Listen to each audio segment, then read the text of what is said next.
Magandang buhay mga kalapatol. Ngayon may sisingsingan tayong isang ibon yung pinayaya natin na itlog sa isang feeder natin. May itlog kasi yun, yung dalawang itlog nila walang similya, pero ngayon sabay na isa itlog ng ex-machina yun. Bale sisingsingan natin ngayon, tapos titingnan natin yung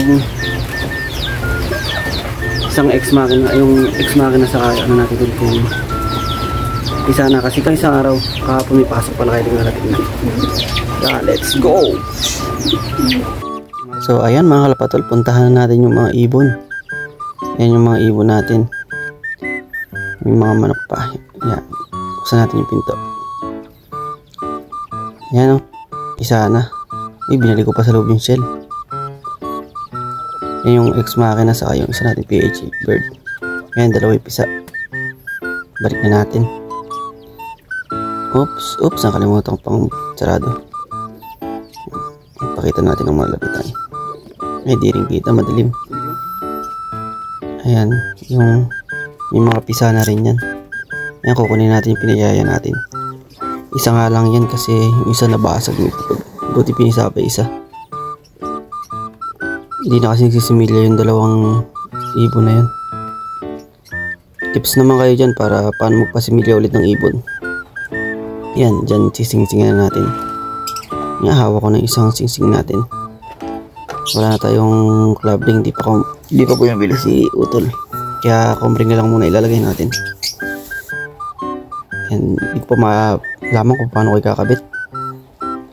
Medyo nilagyan ko na nga pala ng mantika yan kasi solo din sinusubukan ng tuloy lumaki. Kaya medyo nahirapan ako pag susuksok ng sing-sing. Yan, sige. At ayan, medyo mahirap ang masikip na. Then nga kumuha ako ng balahibo para makawit natin yung isang daliri ng ibon. Ayan, tapos na pagsisingsing natin, isa lang yan. Yan o, malusog na malusog. Ang gandang galing magyaya talaga ng mga leader natin. Ayun, hindi na nga lang magsimilya. Ayan mga kalapatol, tingnan natin yung iba nating mga inakay. Ayan, ayan yung ex-machina. Ay, padla. Tsaka reso. Sana maganda ilipad sa atin. Ayan, dyan muna sila. Shoutout nga pala sa kay Happy Flying ng Caloocan. Solid supporters natin yan. Ayan, meron pa tayong pisa. Titingnan din natin dito. Halos kasabayan. Ay hindi, nauna na pala yan. Ayan, isa dyan pasuksok. Yung checkered, kasi tumuluba rin may iwan sa atin. Yan, paki-comment naman sa comment section ng location nyo para alam ko kung saan nakarating yung video na to. Para sa susunod na video ko, ma-shoutout ko kayo. Hanggang sa muli nating paglipad mga kalapatol.